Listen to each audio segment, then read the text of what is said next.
Yo, di natin mapagkakailang ang galing talaga mag-counter draft ng Falcon to the point na napre-predict nila yung last pick ng kalaban tapos kina-counter kagad nila to. Parang yun nangyari sa laban nila sa Onyx. Imagine, pumik sila ng Lolita sa draft na to kahit na parang wala masyadong sense yung Lolita dito. Pero pinik pa rin nila to kasi alam nila mag-clean yung Onyx.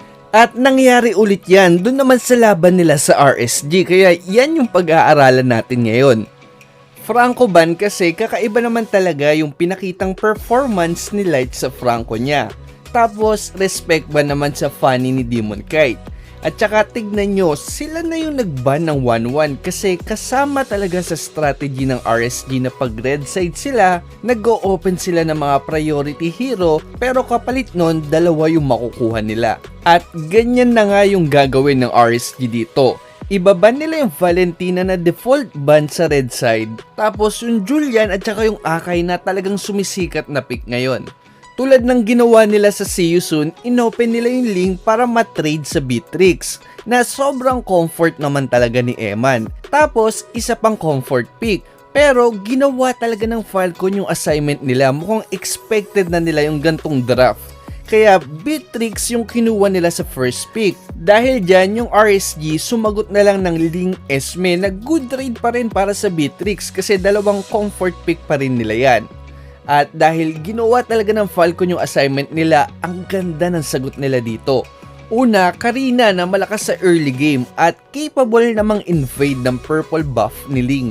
At saka Tamos na nung hindi pa nababuff, nakikipagsabayan na kay Esmeralda. Paano pa kaya ngayong nabuff siya? Pero ang ganda din talaga ng sagot ng RSG dito, Angela. Bukod kasi nasubok na yung Angeling combo at viable ding sa Niban si Esmeralda, napakaganda nitong pangontra sa mga pasubsob na hero pero wala namang masyadong mobility tulad ni Karina at saka ni Tamus. Kasi mahihirapan talaga silang putulin yung skill 2 ni Angela. Tapos binana nila yung Natalia na isa sa mga comfort pick ng Falcon. At yung Johnson kasi roamer at mage yung kulang sa Falcon. Pwede nilang i-last pick yung dalawang yan. Yung Falcon naman magbaban ng Lilia kasi gets na nila kung paano sila balak kontrahin ng RSG. Isipin nyo, Lilia Angela, napakalagkit talaga ng slow niyan, lalong-lalo na para sa Karina at Tamus na gusto lang nakikipagharapan. Tapos binandin nila Eve na bukod sa same concept kay Lilia, may mas malaking zoning capability para naman mahirapang pumesto yung Beatrix nila. At isa din sa highest pick hero ng RSG.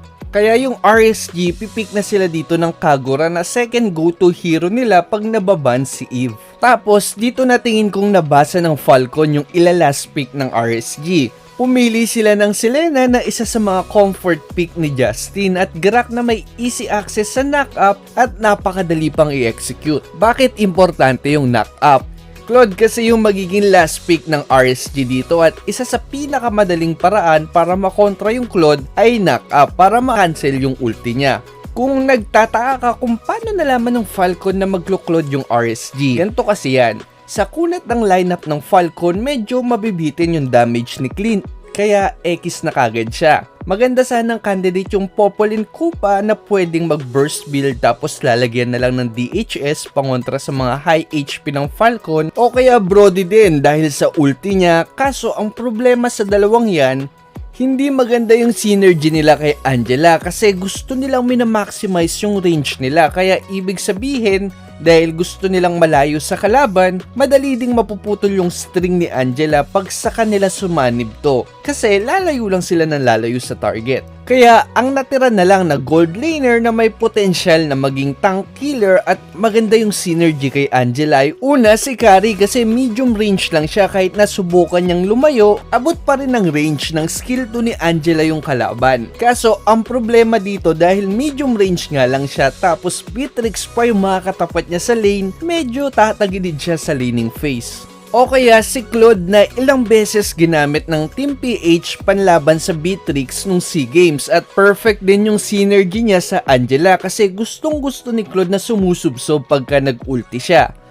Kaya kung tama man ako at ito talaga yung reasoning nila kung bakit sila nag-crack at na-predict talaga ng Falcon na magloklod yung RSG, isa lang ibig sabihin nito, pinaghandaan talaga ng Falcon itong MSC at hindi ako magugulat kung makikita natin sila sa Grand Finals. Kasi kitang-kita naman dito kung gaano sila ka-prepared drafting pa lang.